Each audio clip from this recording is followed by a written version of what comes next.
I'm Jan Lee Wong of the California chapter of NASW. I'm proud of the award winners from my state. Xander Keeg, National Social Worker of the Year, and also California Chapter Social Worker of the Year, whose clinical work with and advocacy for the transgender military and veterans population is without parallel and especially important given the blatant discrimination by the current administration. Lorraine Garcia, National Public Citizen of the Year, and also California Public Citizen of the Year, whose work with youth to address economic and racial injustice is especially important given the Black Lives Matter George Floyd movement. The Clarence and Diana Ming Chan family are winners of the International Rhoda G. Sarnat Award for their efforts promoting social work in the schools and for helping expand the education focus to include racial, social, and economic inequities. Congratulations to you all. Hello, everybody. I'm Gary Bailey, past president of the National Association of Social Workers, and I am delighted to be able to bring you greetings this evening. I was the president in 2005 when we celebrated our 50th anniversary of NASW, and what an evening it was. It brings to memory the late Betsy Clark, Dr. Betsy Clark, who was our executive director at the time, who really was interested in making sure that we had an evening that we would be able to remember, and indeed it was. So tonight, our night at the awards is an opportunity for us to honor some of the best in our professional association and in the profession in general. And so my congratulations to all of you who are being honored. I remember well when I received the award for Social Worker of the Year, and it still remains for me one of the most exciting evenings of my professional life. To be honored by your colleagues, to be honored by your profession is something that is really hard to explain to people, but I know that those of you who are receiving the awards tonight know exactly what I'm talking about. NASW at 65, the work that we have done as an organization is phenomenal, and there's more ahead for us to do. To get our country, our beloved nation, on the right course, to look at those who are the most vulnerable and the disenfranchised, to look at making race equity a real part of the American dream. And so I am excited to stand with you this evening and to celebrate our 65 years. And as a point of personal privilege, I want to give a shout out to this year's Lifetime Achievement Award recipient, the phenomenal Dr. Iris Carlton-LaNey. I cannot think of someone more deserving of this award for all that she has done for the profession, and to make sure that the voices of those who otherwise would be forgotten to the dustbins of history are elevated and remembered. So have a wonderful, wonderful time this evening. Happy 65th anniversary, NASW. Take good care. I'm Suzanne De Borakpak, and I have the honor of being an NASW past president and social work pioneer. I've been an NASW member since I was a social work student. I'm also a very proud social worker, proud of my social work education that's given me the tools to help my clients and create and run nonprofit organizations and businesses, and to serve in leadership positions, including trustee of the University of Southern California. As a recipient of the International Rhoda G. Sarnat Award, the very first year it was given, it's a special pleasure to congratulate the newest recipients of the NASW and NASW Foundation Awards. During this time of pandemic and the ongoing struggle for social justice, social workers throughout the US and the world have met the moment with resilience, compassion, grace, and fortitude.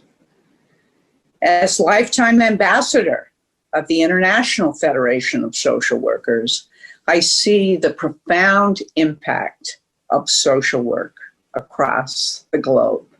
Tonight, we celebrate the amazing contributions of the award recipients who have worked to improve the world, each in their own ways, and shine a brilliant light on the profession we love. They represent the best and serve as an inspiration to all of us. Thank you for making a difference for our clients, our profession, and our society. I extend a heartfelt congratulations to each and every one of you.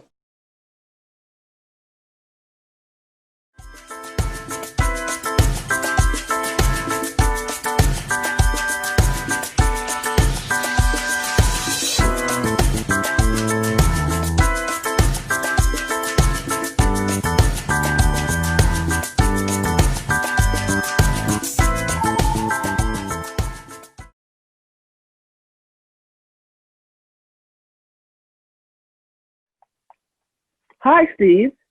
Joyner here. I just wanted to take a moment and thank you before we begin a night to remember the award ceremony. These are 8 great individuals who, to me, are human lighthouses. I always remembered the talk that you gave, and you described human lighthouses. Well, that's kind of why I asked you to co-host. Number one, I knew you'd be great, but number two, I think it would resonate with you, the fact that these are human lighthouses when you read the bios. So just thanks again for agreeing to co-host this with me, and I'll see you in the VIP room when it's all over. And let's begin the show. All right, Steve, bye-bye.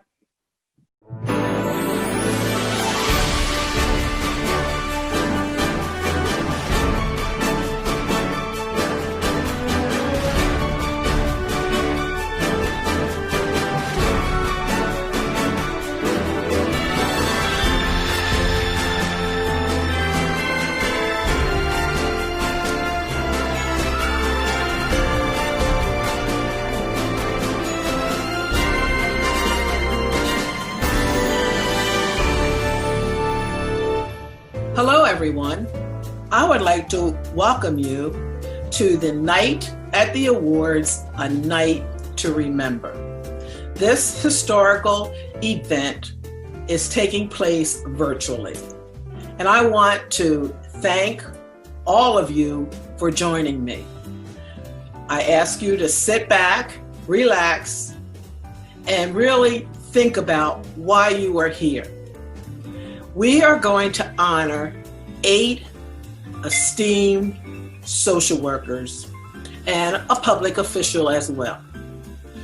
Let me kind of tell you a little bit about this historic event.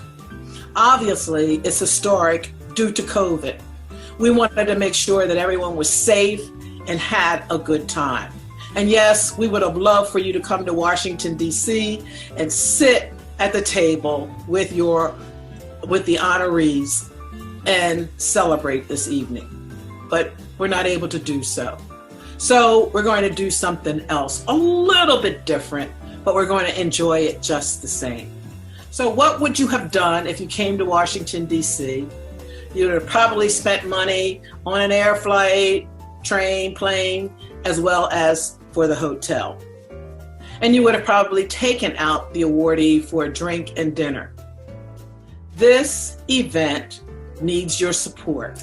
So I'm going to ask all of you to think about, no matter what you can give, no matter how small or how large, to think about donating that this evening to the NASW Foundation so that we can continue to have events just like this. I'm going to do so because I know a couple of the recipients, and I'm going to send this to the foundation because I would have spent a whole lot more had I come to Washington, D.C. So please join me in giving what you can.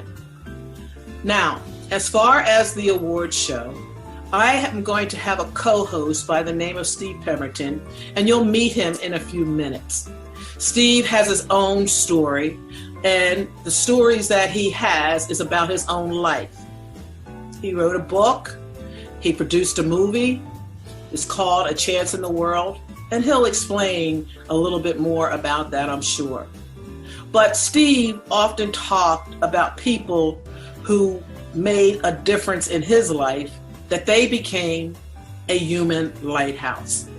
So I knew when we were having this awards show that I wanted someone who understood exactly what a human lighthouse was. Someone who actually used their beacon to defend, to protect, and to help individuals, groups, or their community uplift themselves. And that is exactly what you're going to hear from the stories of these 8 terrific individuals. Now, some of the things that we know about social workers is social workers make a difference. And each one of these individuals has made a difference. And you are going to be surprised at some of the things that they were able to achieve. You're going to hear the stories of some individuals who have not been in the profession long, but they're receiving an award this evening. And you're also going to hear the stories of people who've used their entire life to uplift and protect others. You can't treat part without treating the whole. So listen to all of these stories this evening and begin to think about how social workers make a difference. Now, I'm going to invite Steve to this place and allow him to introduce all of them and their lives to you, their life stories to you. Now, we are going to have some fun at the end. We're going to have a VIP room where we're going to have our awardees and talk to you interactively, and you can even ask them a few questions. But do know that NASW and the NASW Foundation finds this event as one of the highlights of the things that we do, because it honors those who have bent the arc of justice towards equity for all. You know why? Because that's exactly what social workers do. So Steve, I'm going to invite you to take it over. But before I do, I'd like to make a toast. I would like to toast every awardee and also our frontline workers who are fighting COVID so that we can be safe and protected and do these things that we're doing this evening. So without further ado, I'm going to turn this over to Steve. Sit back and listen to these great stories that you're going to hear, and then I'm going to talk to you in that VIP room. Thank you so much, and thank you all that you have done, awardees. Steve, can you take it over? Thank you, Mitt, and good evening, everyone. My name's Steve Pemberton, and I'm your co-host for this evening's awards ceremony. And I really am delighted to be sharing the stage with my friend, our friend, Joyner. Mitt, I wish I could be with you in person, but this will have to do. Part of the reason I've been looking forward to this evening is because I know firsthand the importance and the impact of what you do. I grew up in Massachusetts in the foster care system, a rather difficult and turbulent experience that ultimately turned out well because of these lighthouses, these human lighthouses who came into my life at just the right time, that changed a legacy and ushered in a new narrative for me. And much like those individuals that we're going to recognize tonight, they're having that same kind of effect. So let's get on with our show. Our first awardee is Lorraine Garcia, whose work in running a police youth program in the Los Angeles Boyle Heights neighborhood earned her the Public Citizen of the Year award. Lorraine has been executive director of the Los Angeles Police Department Hollenbeck Police Activities League since 2001. The program she started with Officer Glenda Brooks was created to reduce gang violence and promote healthy social and emotional skills amongst youth. And through her work, more than 10,000 children and their families have received care. In the predominantly Latino neighborhood east of the Los Angeles River, many children and families were dealing with poverty, trauma, grief, and loss that was not of their doing. But with Lorraine's efforts, a partnership developed with the USC Suzanne De Borakpak School of Social Work. And in 2016, the first law enforcement social work teaching institution in the country was established. And through this partnership, children and their families receive mental health services to assist with their recovery. So tonight, we honor Lorraine Garcia as a champion of change for youth and their families. Her creative solutions in meeting the needs of the Los Angeles Boyle Heights neighborhood has gained recognition. Various police departments across California are actually looking to now adopt the model that Lorraine Garcia created. Lorraine, congratulations on your award. Good evening, everyone. My name is Lorraine Garcia, and I would like to thank the National Association of Social Work for this beautiful award. I am deeply humbled and honored to be recognized as the NASW National Public Citizen of the Year for 2020. I would also like to thank Dr. Marlene Wong from the USC Suzanne De Borakpak School of Social Work for supporting my vision and helping me create the first law enforcement social work teaching institution in the country. I would also like to thank God for His grace and mercy that He has given me and my family. The work NASW and its member do is not only critical, but it's extremely needed. On a daily basis, you and I seek to make an impact on every individual we come across with sincerity and compassion. I am blessed to have so many loving and caring individuals in my life. Above all, a mother who taught me the importance of caring and helping others and continues to demonstrate this even now.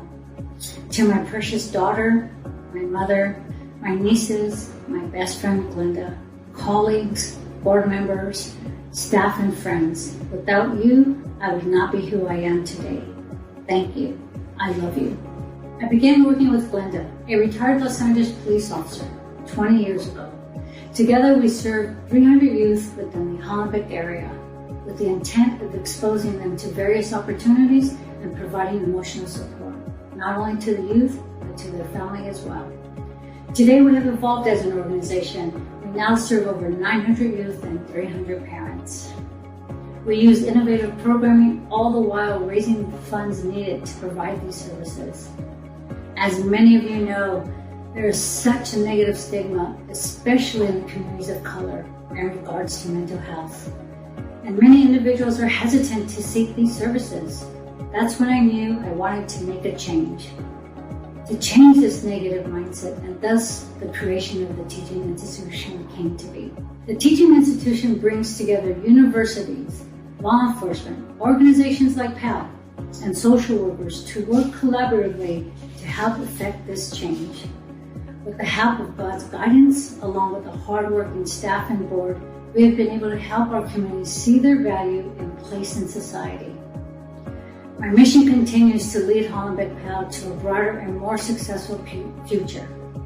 Again, I am deeply honored and grateful to receive the NASW National Public Citizen of the Year Award for 2020. Good night and have a wonderful evening.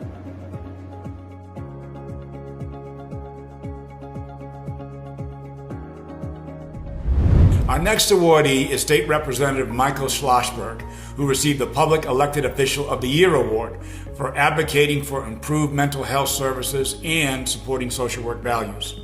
In a minute, you'll hear from Mike about his struggles with mental illness and his courageous and bold public stance to demand mental health parity, which means treatment of mental illnesses would be viewed the same as any other diagnosed medical condition. He also co-founded a bipartisan mental health caucus in the Pennsylvania House of Representatives. Mike's strong support of social work values includes LGBT rights, legislation to create new jobs, invest in workers, small businesses, communities, and education. He is author of the Rape Survivor Child Custody and Support Act, signed into law by Governor Tom Wolf in 2015. That law protects the victims of rape and child custody battles. He also co-sponsored House Bill 445, which would provide title protection for licensed clinical social workers and allow them to diagnose. And now, as the nation continues to struggle with the pandemic of COVID-19, Mike has been championing the cause for racial justice and advocating for the rebuilding of a more just society. Tonight, we are proud to honor Representative Michael Schlossberg as our public elected official of the year. My name is Mike Schlossberg, state representative from the 132nd Legislative District, serving the people of Lehigh County, Pennsylvania. I am so sorry that we can't actually be in person together today, but I wanted to take a moment to say thank you for the award you were kind enough to give to me, making me your Legislator of the Year. I'd show you the award, but it's actually already in Harrisburg, where it is displayed very prominently on my desk. This one means a lot to me, not only because of why I got it, but because of who it came from. My story is one that I suspect many of you can share, if not among yourselves, then among your clients. For the past 18 years or so, I've been diagnosed with having a major depressive disorder and a generalized anxiety disorder. I've been on medication, in and out of therapy. There's been points in my life where I was so down, I was suicidal. I made the decision about 6 years ago now to talk about these issues. I did it selfishly, partially for me. I was tired of hiding. But to be candid, I did it for my constituents. And in a way, without even realizing it, I think I did it for a lot of you. Your job as social workers is nightmarishly difficult. Those of us in government and in power essentially throw the most vulnerable people with the least amount of resources at you. We don't pay you enough. We don't give you enough assistance that you need. And we say, here, fix this. I am in the legislative minority in Harrisburg. I can't do all the things that I want to do in terms of funding and in terms of resources. I don't have the money to hire more social workers. I don't right now have the money to give all of you the raise you deserve and pay you as well as you need. I wish I did. What I do have, what nobody can take away from me ever, is a voice. And with that voice, I try to advocate for you and for your clients and for mental illness in general. Now, I've been lucky. I've been able to pass a couple pieces of legislation that improve access to mental health programs, especially for targeted populations. But it's not enough. I don't have the words to describe how grateful I am for the award you gave me and how honored I am. But please know that I view this very high honor not as an endpoint, but as a new beginning. My job in Harrisburg, I firmly believe, needs to be to advocate for all of my constituents. Those who have everything and those who have nothing. Your job, as you know better than I do, is to take care of the people who have very little or nothing at all. So please know, for it, whatever it's worth, the award you were kind enough to bestow upon me will be more motivation. It'll be a reminder that you folks gave me a distinct honor and, in a way, a sacred trust. And I will use that trust to help the people that you help. Our missions are the same, although you have a much harder job than I do. From the bottom of my heart, thank you for the award, thank you for the honor, and please know I will spend every day in office fighting to make sure that I earn it.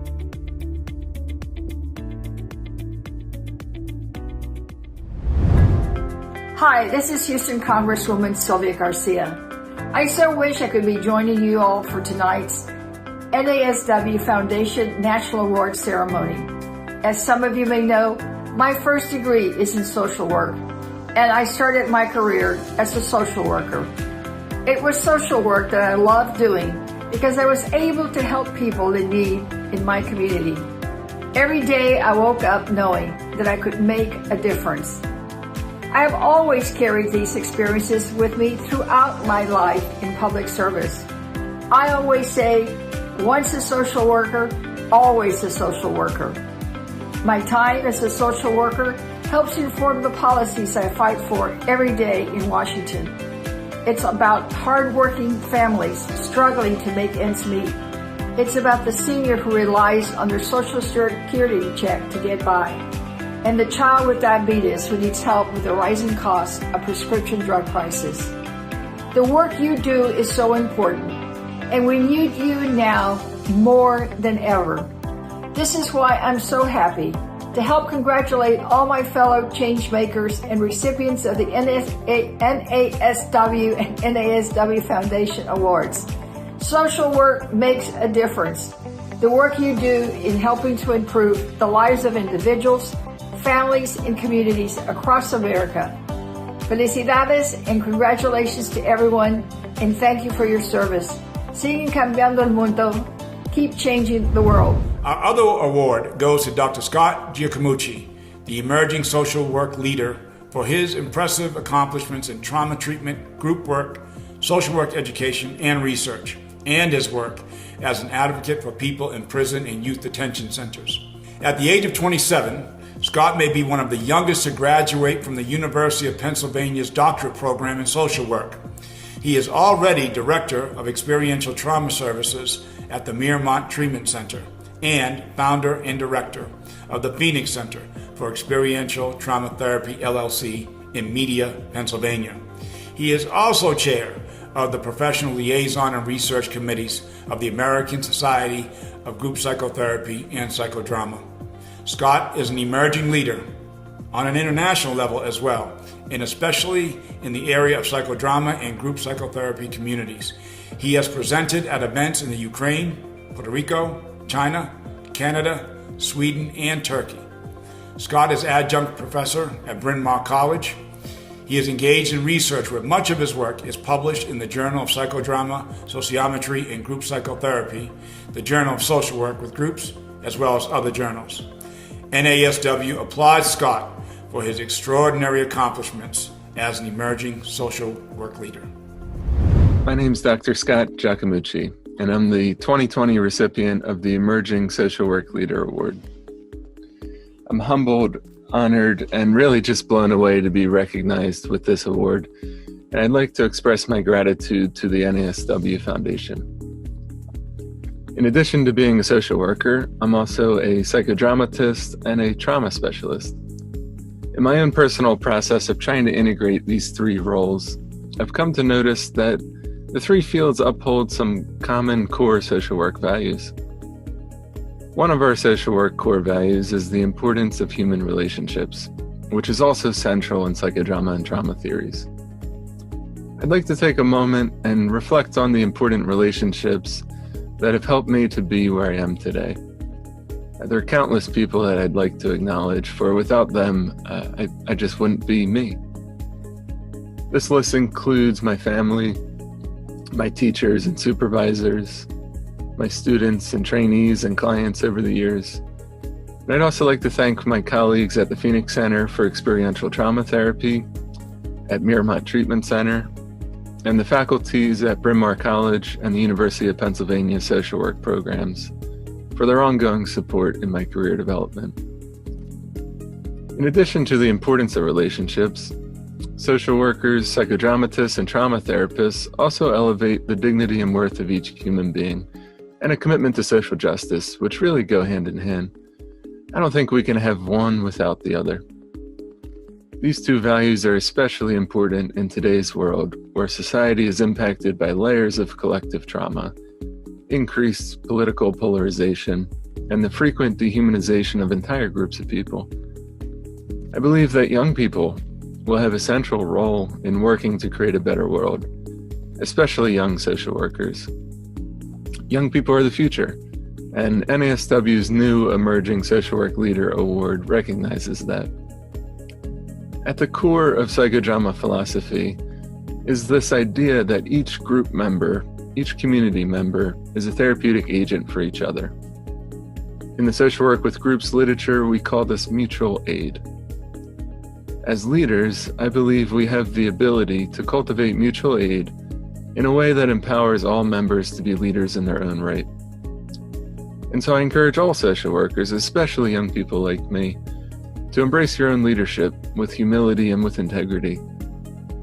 Jacob Moreno, Psychodrama's founder, reminds us that in order to create a better world, we must empower all humans to be co-creators and co-responsible for humankind.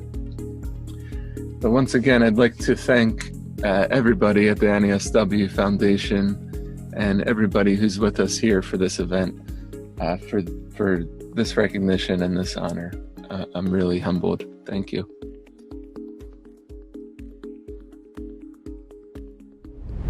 Jake Tapper here from CNN's The Lead and State of the Union. Every day I report on national politics, the economy, international affairs. But when I need to know what's really happening to people and families in my community, I ask a social worker. Social workers help many of us overcome mental health issues and find appropriate care for loved ones. They support our nation's veterans. They make children feel safe and become safe. And most importantly, they show us what it means to treat people with dignity and compassion. It is my honor to be a part of the National Association of Social Workers virtual award banquet to honor such important people who are too often overlooked. The recipients of the NASW and NASW Foundation Awards represent the very best in the social work profession and the very best in our country. Thank you sincerely from me and my family to all of you for making a difference, and congratulations. It is now my honor to present the NASW Foundation's Nee Whitman Awards. There are two Nee Whitman Awards. The Nee Whitman Lifetime Achievement Award, presented to an individual who has made exemplary contributions in health and mental health practice. The Outstanding Achievement Award is presented to an individual or group that has made a significant impact on national mental health public policy, professional standards, or program models. These awards, after two NASW social work pioneers in Ruth Nee and Milton Whitman, two social workers who held high and influential positions in the federal government, most notably in the National Institute of Mental Health. This first award is the Nee Whitman Outstanding Achievement Award, presented to Erin Merrin. Erin Merrin, who is an MSW, is a nationally recognized activist against child sexual abuse and advocate for policy that impacts mental health. A child sexual abuse survivor herself, Erin is the creator of Erin's Law, which requires that all public schools in each state implement a child sexual abuse prevention program to teach students in grades preschool through 12th grade age-appropriate techniques to recognize child sexual abuse and how to tell a trusted adult. She began working on Erin's Law in her home state of Illinois in 2009. Erin has been lobbying in every state to pass Erin's Law, that has now currently been passed in 37 states. Erin will not consider her task accomplished until the law is passed in all 50 states, the 5 inhabited territories, and internationally. She is the author of several books, Stolen Innocence, Living for Today, and An Unimaginable Act. She was named Glamour Woman of the Year in 2012 for her efforts with Erin's Law and People's Magazine's Heroes Among Us in 2011. Additionally, she has appeared on Oprah, The Today Show, Good Morning America, CNN, and MSNBC, to name a few. Erin's Law has been credited for assisting in hundreds of cases with children who now come forward because of the law that's now being taught in high school. I want to thank you for recognizing me with this award. I didn't go after protecting kids to be recognized. I did it because I wanted to protect kids from being abused the way I was as a child. It was social workers that stepped in and helped my life when I was being abused and after I broke my silence that eventually made me realize I want to give back and I want to help other vulnerable children to find their voice. Long before I went off to college, often people decide then what they want to do with their lives. I knew at the age of 12, when we had a school assignment to write our life autobiography, I said I went off to college to become a social worker. I fulfilled that dream when I went off to Western Illinois University and got my bachelor's, and then Aurora University, where I received my master's. I found my passion in wanting to protect kids from what I wasn't protected from as a child, to give them the voice that I didn't have. And it was a decade ago I went after Erin's Law. And Erin's Law requires that we teach kids age-appropriate sexual abuse prevention education every year in public schools. I have traveled across America, state to state, testifying at state capitals to pass this law because it is my mission to pass it in all 50 states. I passed it in my home state of Illinois in 2013, and since then it is now in 37 states. I have been doubted along the way, Erin, you will never get this passed, but something I like to tell a lot of people, especially young, that if you put your mind to anything, you can achieve anything. But failure is not an option if you believe in yourself and you never give up. And that is something I have told myself for years. And because of that, I have seen the success and the actions that have happened as a result of Erin's law being passed and the kids finding their voice. I would not be the person I am today if it weren't for the social workers in my life at a very young age, throughout my youth, helping me through my abuse, and the professors that helped me along the way to become a social worker and wanting to give back.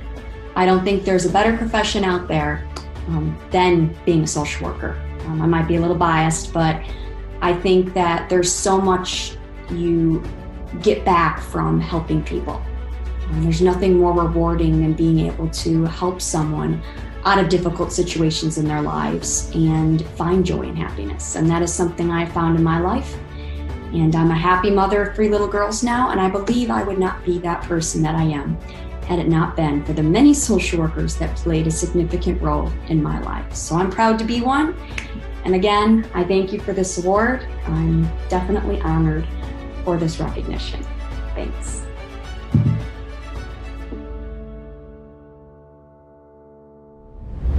This year, the NASW Whitman Lifetime Achievement Award is presented to Patricia Martin O'Mealy.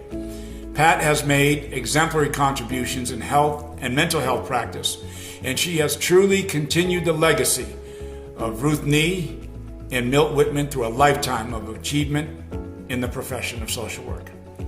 Pat has been a tireless advocate for improving services to people living with mental illness.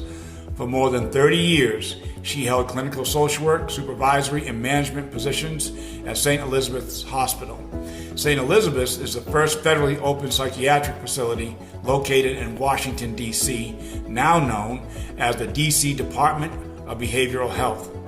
She is a pioneer in organizing and developing community-based programs to meet the needs of seriously mental ill individuals who, upon leaving the hospital, needed services to support their adjustment to community living. These contributions made a great difference in the lives of the patients who were able to remain in their communities or live at home with their families. In addition, Pat worked as a tenant advocate and served as a commissioner in Prince George's County, Maryland, helping tenants navigate rent control, condominium conversion regulations, and representing tenants at landlord-tenant adjudication hearings. Founder and executive director of the Life Studies Institute in 1990, she established and continues working with agencies and grassroots programs in Washington, D.C. to reduce the risk of substance abuse, family violence, and to mentor youth through community, church, and school programs. Pat was very dedicated to her work, educating future generations of social workers as an associate adjunct professor at the Howard University School of Social Work for 24 years, from 1993 until 2018. She remains an active member of the NASW Social Work Pioneer and is currently chair of the International Council on Social Welfare U.S. Committee. Congratulations, Pat, and thank you for your lifetime of contribution. Good evening. I am Patricia Martin O'Mealy, and I am honored to accept the NASW Whitman Lifetime Achievement Award in Health and Mental Health. I thank my parents, Gladys and Walter Martin, and friends, Sid and Judy Cohen. Judy, an MSW, and my mother, a nurse, introduced me to the idea of social work as a career choice. I left home in the mid-60s to attend Virginia Union University. There, I marched, demonstrated, and protested the social injustices and civil rights infractions of the times and learned a lot about life. After graduation, I was hired at Family and Child Services of Washington, D.C. in their special program for the elderly. Advocating for my clients required me to negotiate with landlords and realtors on their behalf. Those experiences led to appointments to the Prince George's County Landlord and Tenant Commission in '73, the Governor's Landlord and Tenant Law Study Commission for the state of Maryland, '78, and the Governor's Advisory Council on Landlord and Tenant Affairs, '91. I worked at St. Elizabeth's Hospital in Washington for 30 years, focusing on the deinstitutionalization of persons with mental illness. While at St. Elizabeth's, I organized training for 3,500 Metropolitan DC police officers in encountering persons with mental illness, administered the training mandates of the court for the Dixon lawsuit, and was elected president of the historic St. Elizabeth's Hospital Medical Society.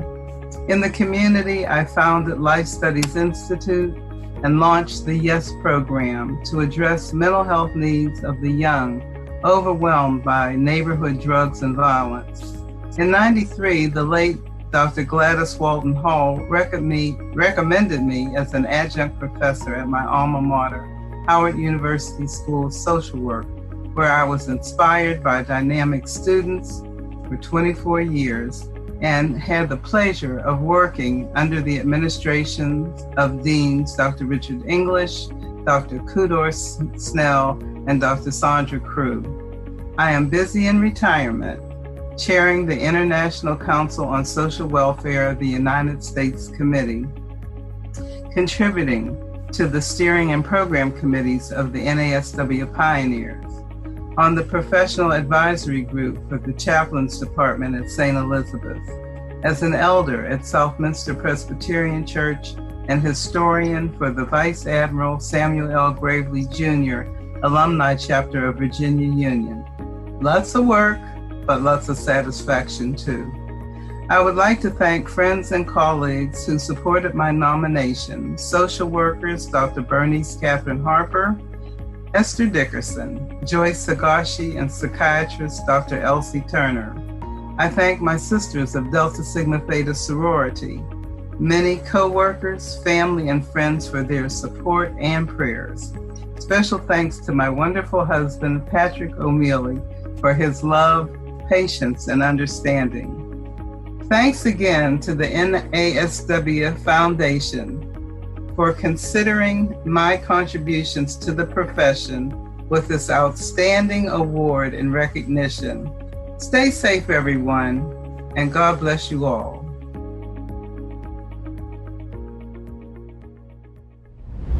Our next award goes to Xander Keeg, recipient of the Social Worker of the Year, awarded for his unparalleled work in promoting the dignity and health of people who are transgender, living with mental illness, or serving in our nation's military. Zander is a licensed clinical social worker and a U.S. Coast Guard veteran. He has worked as a homeless outreach social worker and HUD VASH senior social worker for the Department of Veterans Affairs in the Veterans Healthcare Administration. Zander served as the clinical social work case manager for the Navy Medicine West Transgender Care Team at Naval Medical Center San Diego. It was in that role he developed best practices for patient intake and improved the orientation process for the 230 sailors, Marines, and Coasties navigating a command-approved gender transition. He is well known for his expertise in helping transgender veterans who are often marginalized in finding services that they desperately need, such as safe housing, therapy, or simply the encouragement for dealing with life's challenges. Through his passion and dedication, he has mentored numerous new career social workers and others who are transgender, and he has been doing so for well over a decade. Zander's published works, including articles and contributions to publications, have provided data that is used in transgender veteran research. He has worked to improve the way the military and our society treat people who are transgender. Through his advocacy work with the Transgender American Veterans Association, or TAVA. He has been a TAVA board member since 2015, and most recently was elected vice president. Congratulations, Zander. Hello. It's an honor to be with you tonight, to be accepting this NASW National Social Worker of the Year Award for the year 2020. It's also an honor to be recognized by my peers, my colleagues, members of the community, and also to be selected to be the recipient of this award. You know, this journey of my life as a social worker, my career as a social worker started when I was accepted into the Master of Social Work program at San Diego State University in 2010. That's also when I became a member of NASW. It was during my time there that I had the opportunity to do an internship at the Department of Veterans Affairs, and that led to a job with the Department of Veterans Affairs. Once I graduated, I was working in the Healthcare for Homeless Veterans program, working with chronically homeless veterans. At the same time, I was working on 2 VA central office committees, one of them dealing with LGBT employees. And it was while I was in that role that I was able to spearhead a committee to generate a policy for transgender employees transitioning on the job. That started to get the attention of some of my coworkers and colleagues, which led to my nomination for the California Social Worker of the Year back in 2018. So I want to thank all those individuals who nominated me for that award, and also to the NASW California chapter, the committee there that selected me for that honor. Thank you very much. I left the Department of Veterans Affairs and went to work at the Department of Navy. And 1 month after I was brought onto that job, the open transgender policy for the Department of Defense went into effect. And I jumped at the occasion to be able to be part of whatever was going to be happening at that time. And so I reached out to the commanding officer at Naval Medical Center San Diego, where I was employed. And I said, hi, my name is Zander. I'm a case manager here at the hospital. I'm also a transgender man, and I have experience working with transgender people. If there is any way that I can be of service, please let me know. It was about 15 minutes later that I got an email from her saying, thank you so much for reaching out. And she invited me to the first meeting to discuss the development of what was to become the Navy Medicine West transgender care team. I was selected at that meeting to be the case manager on that team. I was the first member of the team. And what I got to do for the next 3 or 4 months was help establish and build that team. I was able to have input into which disciplines would be involved in being members of that team, and what the process would look like for transgender active duty service members who were going to be going through a command-approved gender transition, what it would look like for them, what steps they were going to take to get to the part where they would be able to start their gender transition. So I served in that role of establishment and development of the team, and then spent 3 years working as the social work clinical case manager, where I worked directly with 225 sailors and Marines and Coasties. Those are members of the United States Coast Guard, of which I'm a veteran. Through their process, I provided them with an intake and an orientation. I helped design their treatment plans, and I worked with them over the course of the next several months up to a couple of years of their transition process.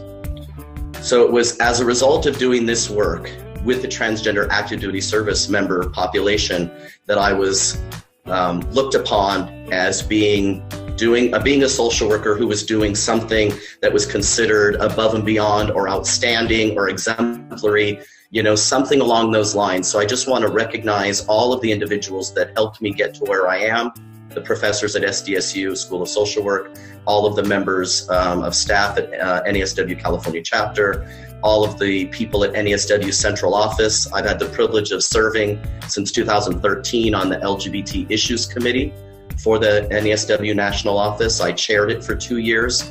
I'm continuing to be a member of that team, and it's been through that work that I've had the privilege and honor of meeting so many of you. So again, I want to say thank you for this award, NASW National Social Worker of the Year, and for all of the great support that you've given me over the years. And I look forward to continuing to serve in any role that you see fit for me to serve in. Thank you very much.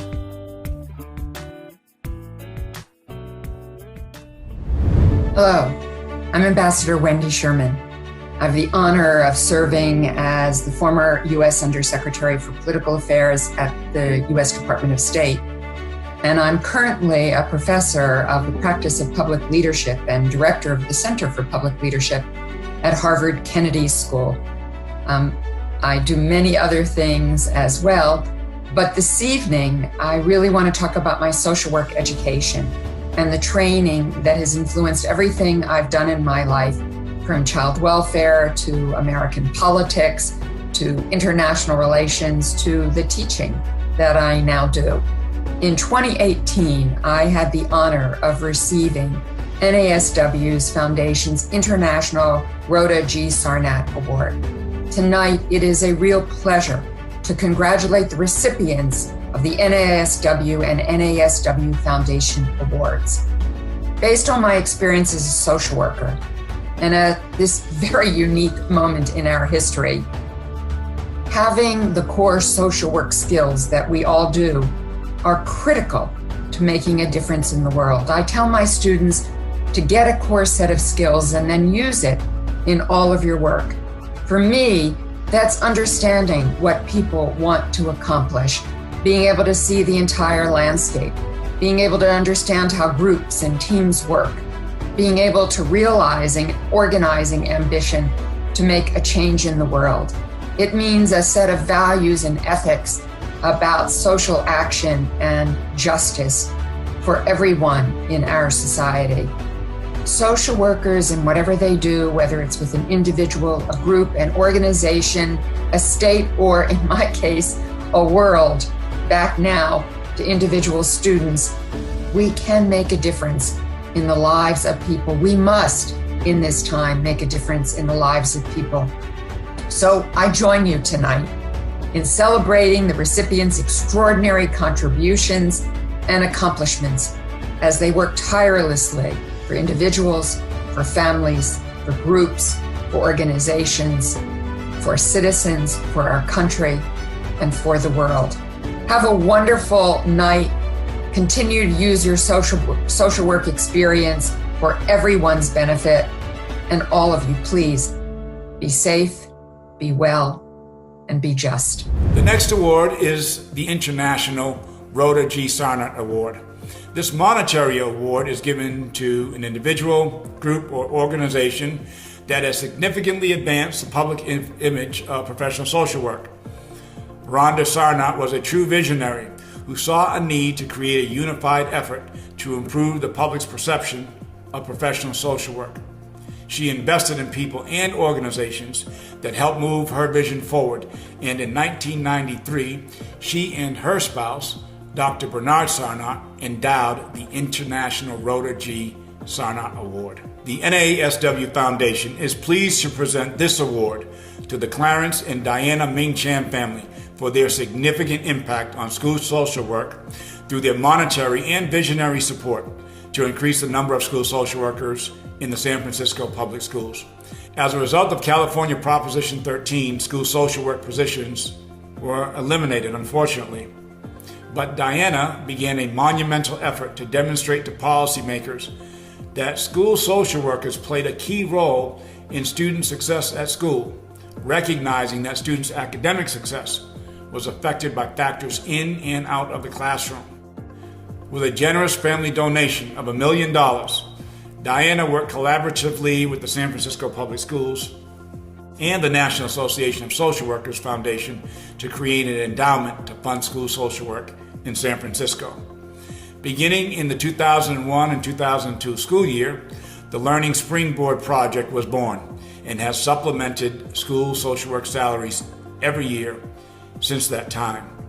And although we lost Diana unexpectedly in 2008, her legacy continues in many ways.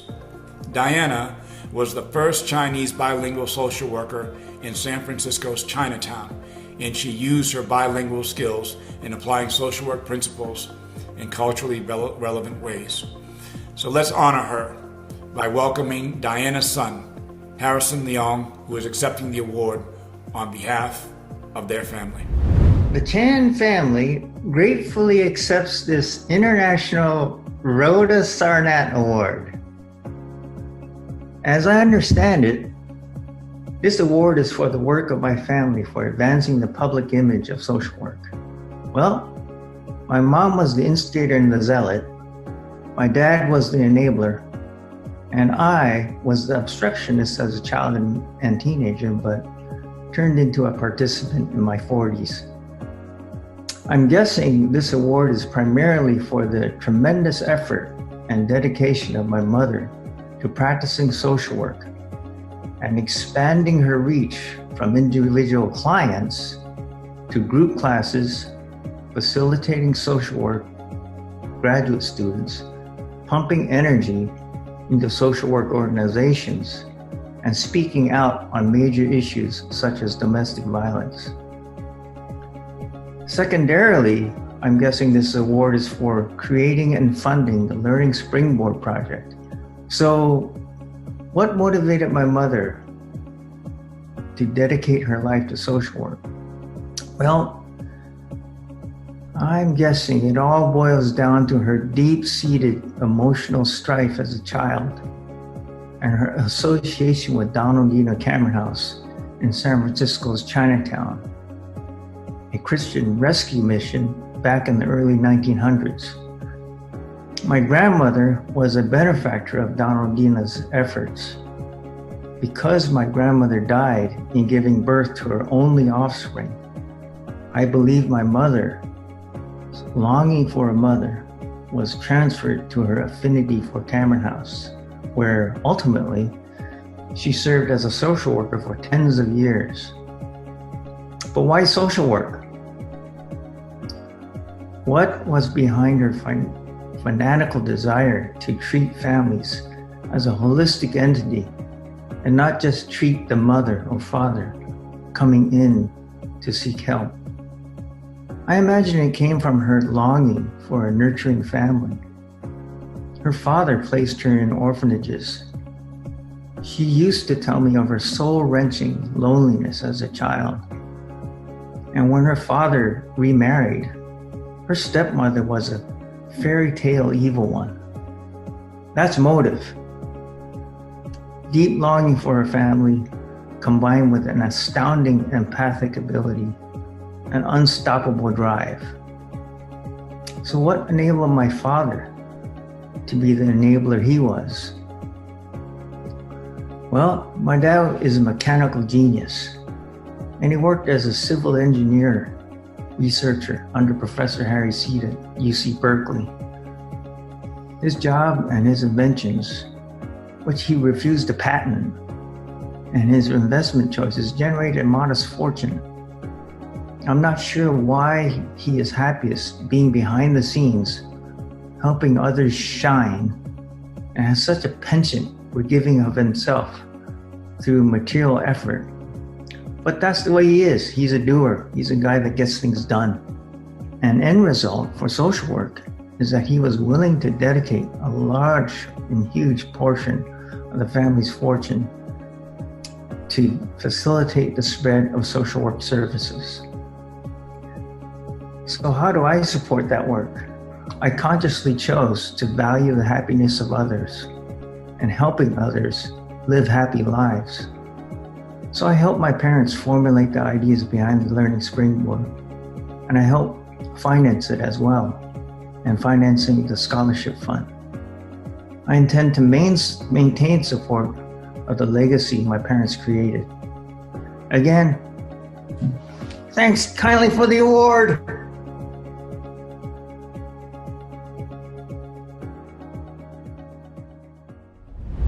Hello, I'm Congresswoman Barbara Lee, and I proudly represent California's beautiful 13th Congressional District.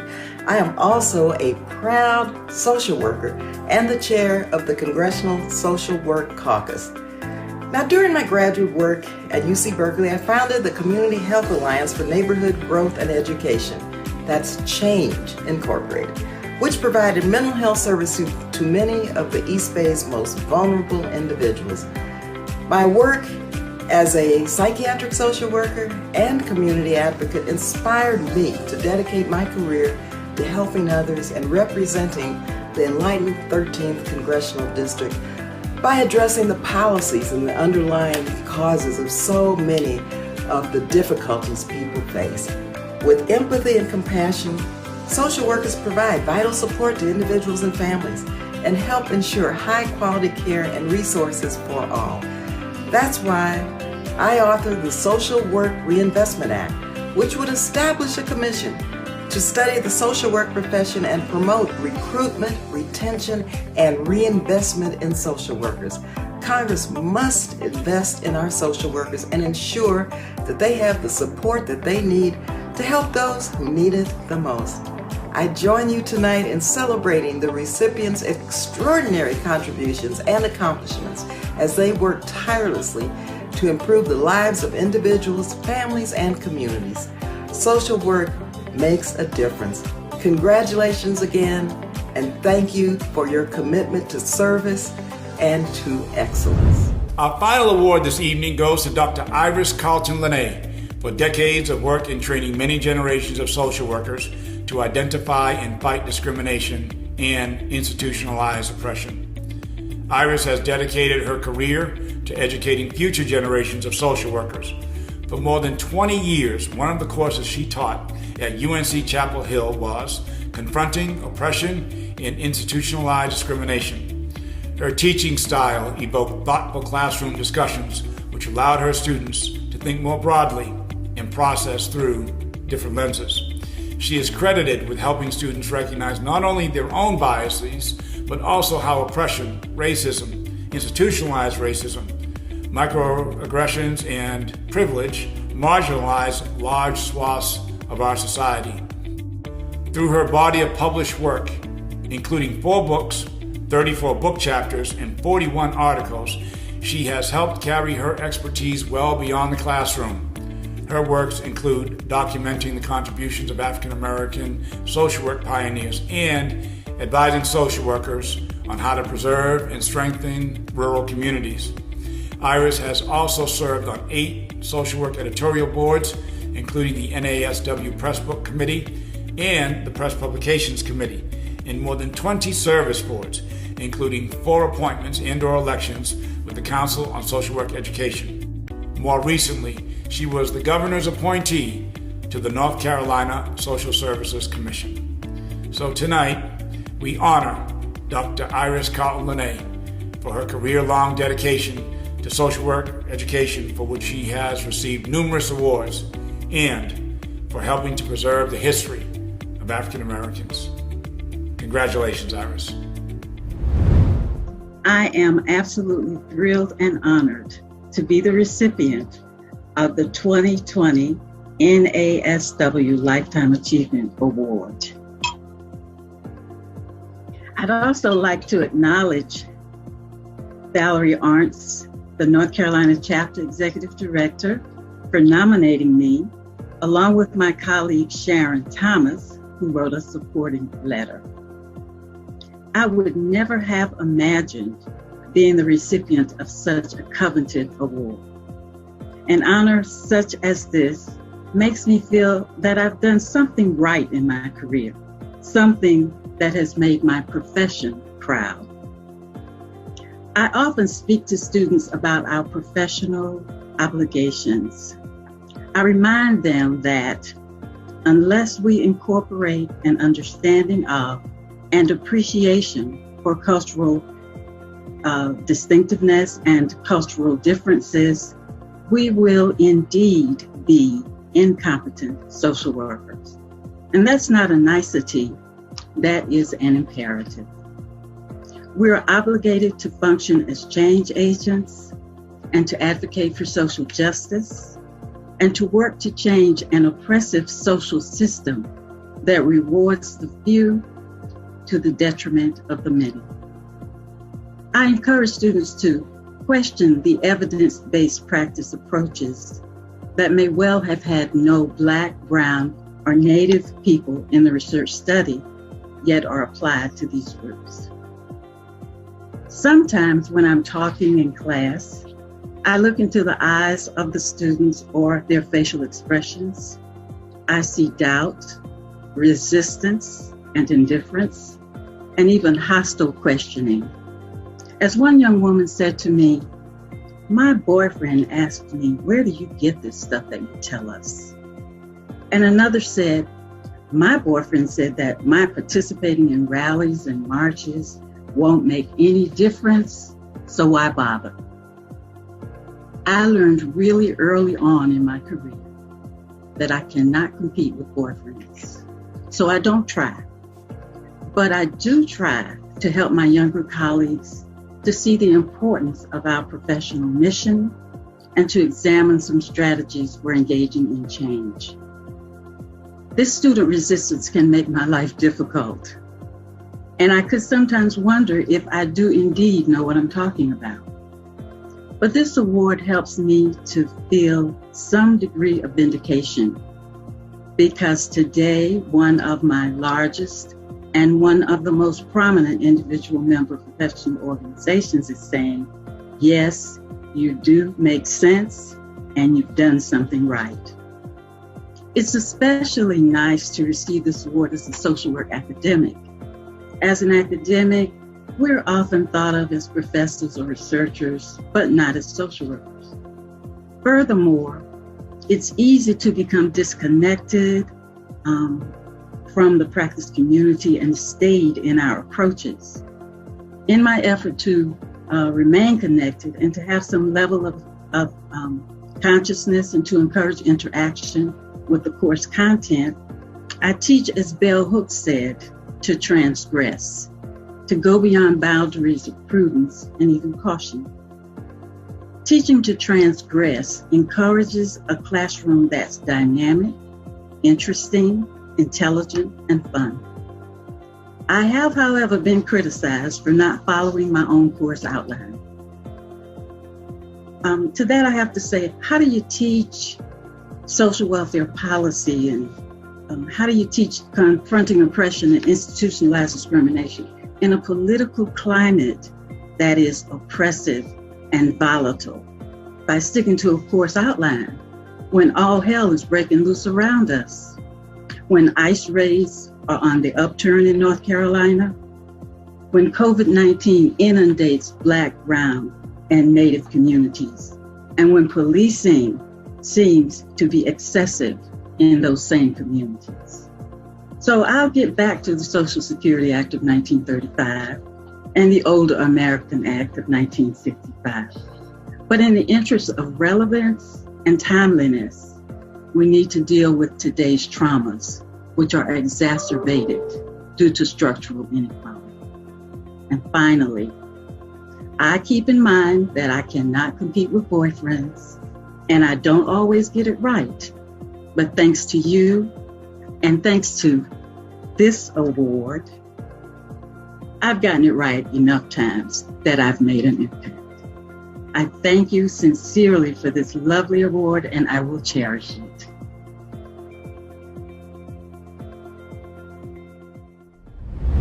Now introducing Dr. Angelo Mcling, CEO of NASW and President of the NASW Foundation. What an exciting evening this has been, and there is still more to come. This is a particularly important time to pause and celebrate social work excellence. In the midst of the global pandemics of COVID-19, racial injustice, the Black Lives Matter movement, climate change, and an impending critically important U.S. presidential election, the time for social work is now.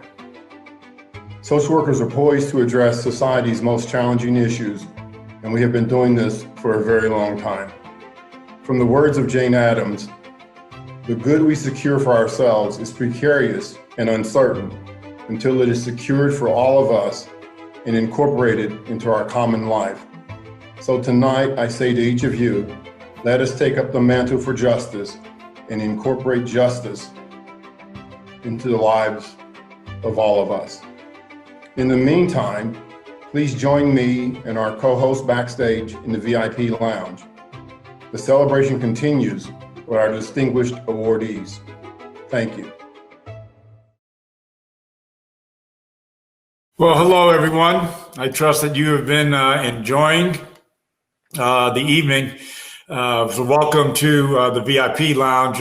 Mitt is going to be joining us here momentarily, but we're glad that you're here and been listening to, as I have been, all of the wonderful remarks. And so we have a great rest of the program, so much so that you saw me in some attire, but I had to go change and get ready for us to spend some time with the other awardees as well.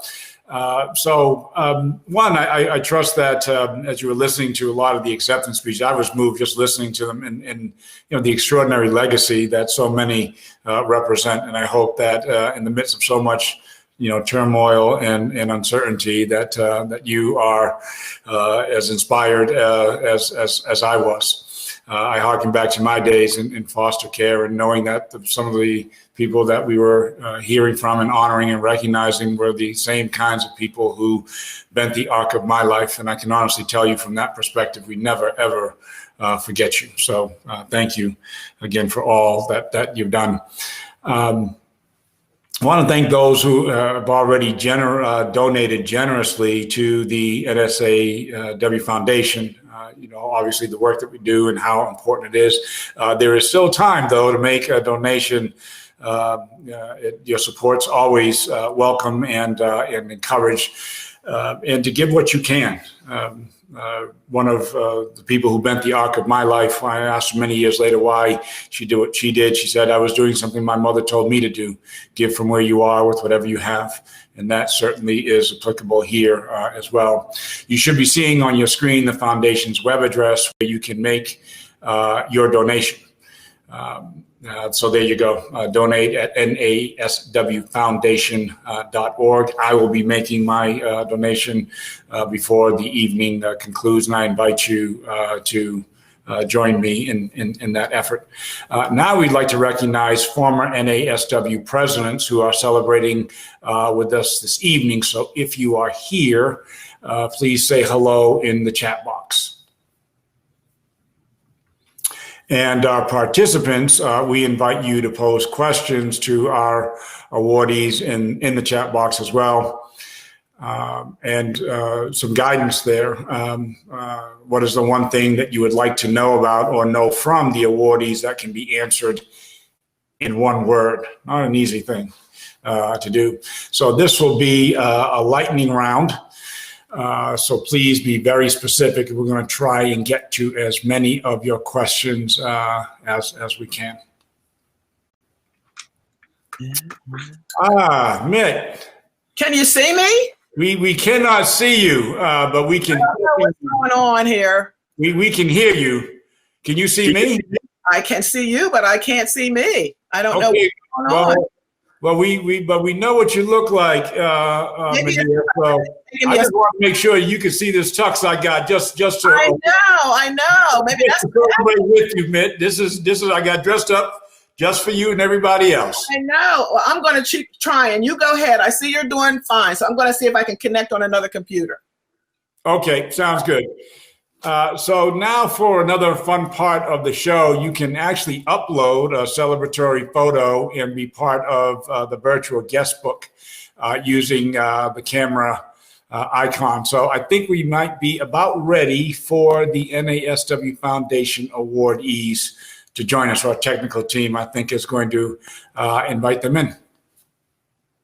Let's see if they appear here momentarily. Man plans and technology laughs. There we go. Hi, Erin. How are you? Hello. Harrison, how are you? Patricia, how are you? And I think we're looking very good. Good. So I think we have everyone, right? Yep, we do. So thank you for all for your remarks. Mitt's scrambling. I don't know if you heard me. Mitt is trying to she's trying to figure out how she can deal with technology. We can hear her, but can't see her. But we do have you, which is a point absolutely of it all. So I wanted to ask, and I don't necessarily see any of the questions that are available to me, but I have some that I definitely wanted to ask you. When you recognize accordingly, you rise to the level of a living legend. That's kind of what you are, and Harrison's, that's true for your mom as well. What advice would you have for others who want to follow in your footsteps and do what you've done? So, Erin, do you want to start? Sure. I would say, something I've learned throughout my life is, in order to be done, you just never give up. Over the course of the past 10 years, going after this law across America, I've come across a lot of individuals, legislators that, I will face like resistance with this bill, trying to get it passed. And something I like to even tell the young, students when I speak is to, if you don't ever give up on something, you can accomplish anything. And so I just persistently continue to push the goal I'm going after to get it, passed in all of these states. And just a real quick example is in the state of New York. I spent 7 years trying to get Aaron's Law passed there. Aaron, I think you may have frozen on us, so we will come back to you. Pat, can you hear us okay? You're on mute, I think. There you are. Oh, okay. I would just say that one of the things that we have to be willing to do is to accept that we are not perfect and that we do make mistakes, and that those mistakes are stepping stones that carry us forward. I am very sensitive to the fact that I like to try to get everything just so, and it just doesn't happen that way.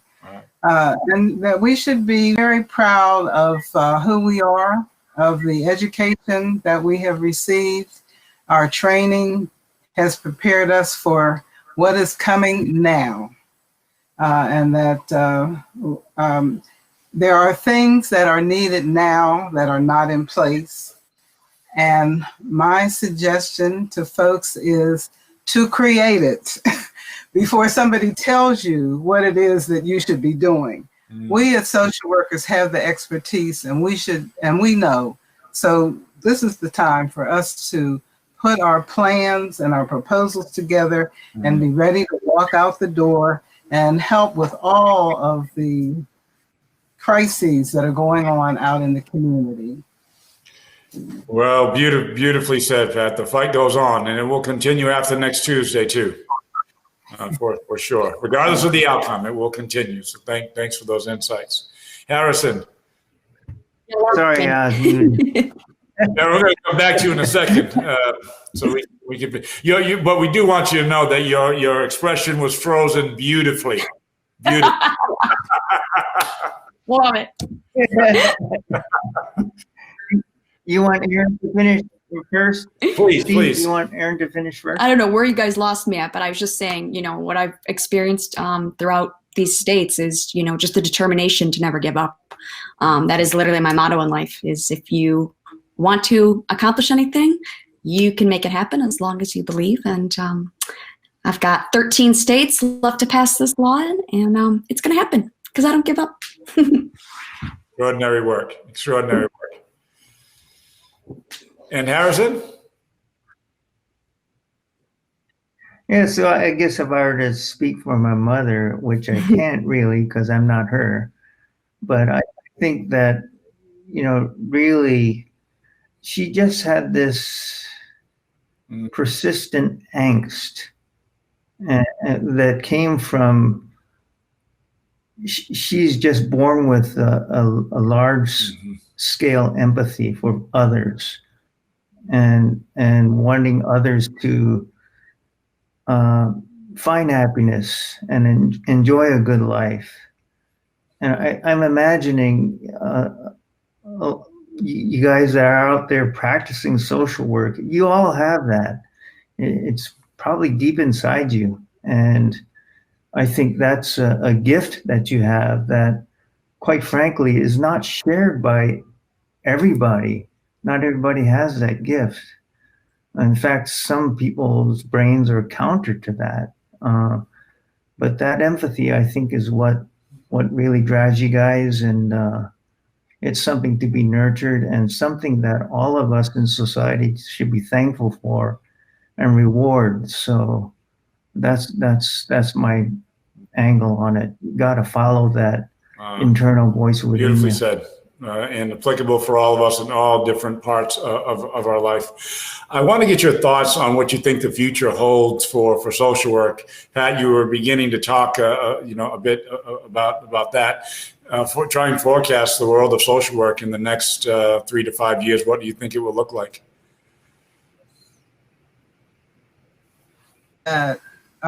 We need to provide the model of how it is our expertise in working with people and their relationships can be improved on all levels, on the micro level and the macro level. We can use our skills, whether we're working with the individual, the family, or the community, working in large organizations with public safety and government. And I would just like to say quickly that Congressman Ron Dellums received a award for his work in Congress, and he said, "I will never stop being a social worker, no matter how far my calling stretched the boundaries of that profession." And I just love that.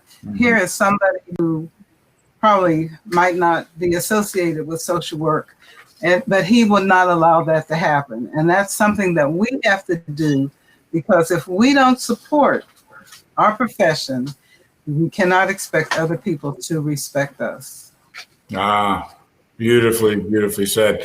You know, whenever I think of social workers, that theorem of Ron Dellums' observation, I'm mindful of this Greek proverb that says, "A society grows great when the elders of that society plant trees in whose shade they know they will never sit."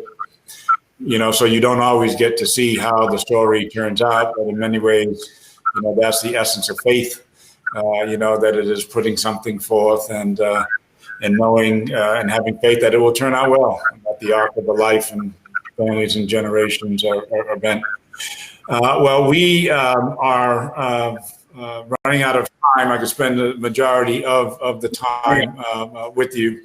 I want to say, one, congratulations again. Thank you for all of the wonderful work that you're doing.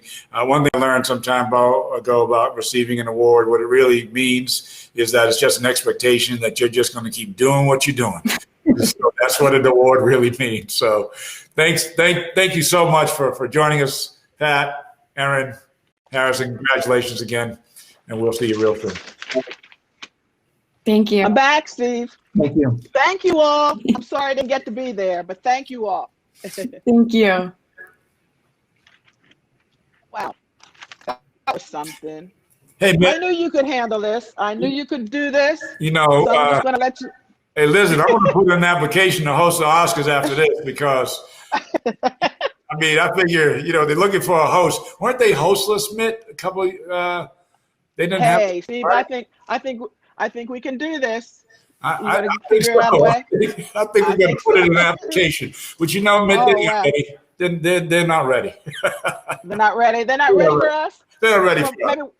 Maybe we can create our own show, right? That's right. I like that too. Maybe we can create. So you did that all by yourself? I did, but you know, I have a little bit of experience with this, and you know, at work. Oh, I knew you were fine. That's why I asked you to co-host. I wasn't going to go dark. I didn't mean to go dark on you, though. No, it's fine, but it's much better with you than it is with me by myself. I can assure you of that. We got storms up here, and it knocked out my computer. So now I'm sitting here on my iPad. So I hope I don't get knocked out again. But fingers crossed. I know you got this. Hey, Steve, what did you think of the show? I loved it. I was remarking when you were trying to get back online. I forgot where I was for a minute. You know. I know. I don't know what you meant, but I'm sure. You know, just memories. You know, came flooding back to me. Of just being in my social worker's office. 3 days after Christmas, nowhere to go, and watching that man, just me and him in the office, and just watching him furiously trying to help me. You never forget something like that. I was 16 years old, and you never forget that. And even 16 years to the degree that they appreciate anything. Even at that age, I had an appreciation for what he was trying to do. And without him, that evening, I went to go live with the high school teacher. That wouldn't have happened without him. I was just, all the awardees tonight reflect that same kind of spirit, And the fact that they never gave up, and that they didn't do it for anybody. They did it, like that human lighthouse. Remember what you always say about use your beacon to God? Yeah. Well, that's what they did. That's what they did. And I'm just in awe of all of them. And as for many stories that they're telling, there's so many more, right? So many more. So do we have the other people? Are they coming back in? They're ready. I think they're ready for us, Mitt. All right, let's go. Hey, Zander. Hello, Matt. Hi, Steve. Hi. Hey, Xander. And I know Iris was having a problem as well because she is down there in North Carolina, and this storm just took away her power, and so I don't think she's going to be able to join us. I know she's listening, but I don't think she's going to be able to join us. So who else do we have with us beside Mike? Hi, everybody. Yeah. Hey, Mike. Hello. Nice to be with y'all. Right, and who else is coming on here? Mike, I've got to come up to Pennsylvania. I've got to come up to Pennsylvania. You know, I'm from Westchester, Pennsylvania. All right. So, there you go. yeah, That's a popular area right now. Right, Yeah. right. Oh, yes. a lot of signs, eh, Mike? Help me. Help me. I bet you don't want to turn on the TV. Help me.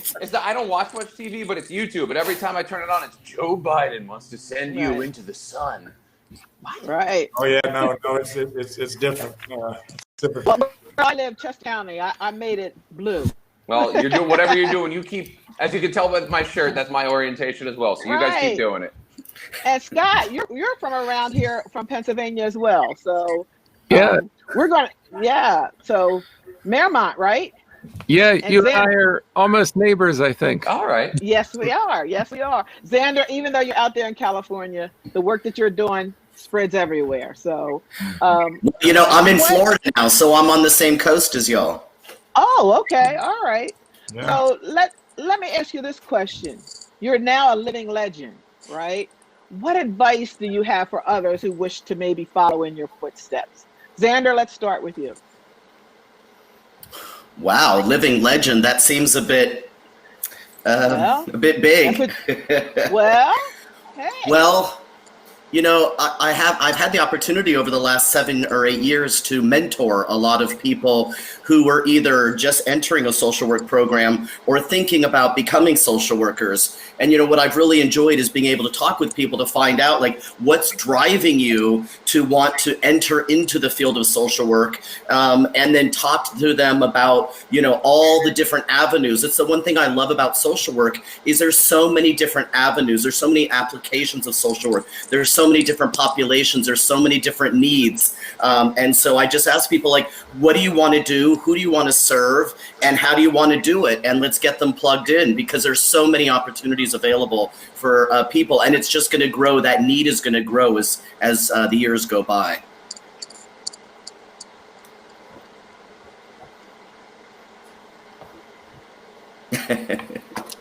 Where are our hosts? There they are. Yeah, we're back. No, I had to go run and get my I voted button. I had to do. So I got it. I don't know if you can see I approve. Yeah. So Steve, you go for the next question. You ask the next one. I wanted to ask what I asked Pat, you know, in the prior session, but I wanted to get your thoughts on the future of social work. And I'm thinking as much about what's been unfolding on our southern border. You know, as an example, we all know, you know, the generational, the long tail, long-term effect of what happens. And I'm curious to know what you think about what that's going to look like for the field itself. So Scott, can we start with you? Oh, that's a big question, Steve. Yes, it is. I thought you were setting me up for an empty chair exercise a moment ago. I was all warmed up for that. Maybe we'll put the future of social work in the empty chair and talk to it directly. We got to fill those conventions, Scott. Yeah. Wow. I mean, honestly, I don't know. I don't think anyone knows what the future holds for social work. There's so many possibilities for what the future could hold. From what I can tell, it seems like the field continues to grow and continues to be more and more needed, both in terms of clinical social work and providing psychotherapy and casework and individual work with people who need it. Group work. I think group work has really become even more important nowadays. I know historically group work was much more a part of the social work field. It seems to be making a comeback, and I expect that it'll become more popular going forward. And then especially community work and education around social issues and political issues, which are important now more than ever. So I think there's a bright future for the social work field. All right. Well, that's a good one. And I'm going to tell you with COVID, right, and what we're going through right now, what would you say, Mike? I mean, you've accomplished a lot so far, but, you know, that we're entering, as Joe Biden said, the dark winter days, right? Mm-hmm. And people are tired. You know, they thought that this was only going to last for a little while. And so people's mental health, they need help. What do you see? What you know, where are you going, and what do you see, and how can we help? So in the long run, from my perspective, as a legislator who's been really involved in the issue of mental health, I definitely echo the former vice president's idea that we are entering a long, dark winter. We have, for a long time, been able to hold off a lot of some of the worst of the mental health challenges. We have certainly seen rises in a lot of rates of mental illness, but we haven't seen some of the worst possible outcomes on a mass scale yet, things like suicide. I definitely fear that that's going to change. In the long run, we're going to have to make a choice as a society about what's worth investing in. There's a huge debate right now in Washington about whether or not there's going to be a bailout for states and cities, a bailout that would affect every state and every municipality in the entire country. I think that the biggest question is going to be, what are we going to fund? Now, there's some obvious answers: teachers, firefighters, police officers. But it's going to have to go a little bit deeper than that. We have to recognize as a society the depth of the crisis that we are in. If this thing ends tomorrow, or if it continues for another couple of years, that means we're going to have to invest in mental health. That probably means that all of us as a whole are going to have to reach into our wallets and help to fund some of those issues. And that's what I mean when I say we're going to have to make a choice. And I think that's a big part of the role that social workers are going to play in terms of helping us deal with the massive mental health crisis that has unquestionably befallen so many of the people of this country. Yeah, it Zander, your work is with that, and Scott, your work is with that. So let's try to get this on the up and up. A little fun, Steve. You want to read some of those questions that you can ask them? Because I can't see them on this little iPad. No, but we are seeing a ton of congratulations coming for all of you. Thank you. Just so much recognition of all the extraordinary work that you've done. So I hope that you are seeing them, your colleagues and coworkers, clearly taking great inspiration and example. But I do want to pose, Zander, we'll start with you. Reasons to hope, reasons to believe. What has you optimistic about the world? Well, I think I'm just an eternal optimist, and it doesn't come right. It just comes naturally. If I would have thought, you know, as a child, if I would have been able to predict my life at this point, for one, I didn't think I'd even be alive at the age of 54. So, you know, growing up, you know, as a latchkey kid and then going into group homes and psychiatric hospital settings as a teenager, I mean, there was no way that I could have predicted that my life would work out so well. I was also paralyzed as a child, and clearly, well, if you don't know, I'm actually standing up talking to you right now, so I have most mobility back. And so I have so much to look forward to because I'm so thankful and so grateful for all that I have, because I could have been paralyzed for my entire life, and I could have never even made it this far. So I'm going to be always optimistic about life because I'm a resilient person, and I promote resiliency as well as anti-fragility, because I think that for some of us, the most adversity that we experience actually makes us stronger. It doesn't make us weaker. So I'm more of a champion for that. Let's just build on our strengths and move forward and support each other in moving forward. Wonderful answer. Yeah. Well, we're going to have to get ready. I know it's been a long evening, and we're going to have to say goodbye to the three of you. I'm coming in Pennsylvania. I can come see Scott, and I can come see Mike and Zander when I can get down there to Florida to see you. And of course, Steve, I'll always come see you. But we want to thank you, and then we're going to close up this evening, right? Thank you. Bye-bye. You all. Thank you. Bye, everybody. Wow, I just want to congratulate all of the participants in the Night 2 Awards. And, you know, there were a lot of people behind the scenes in this.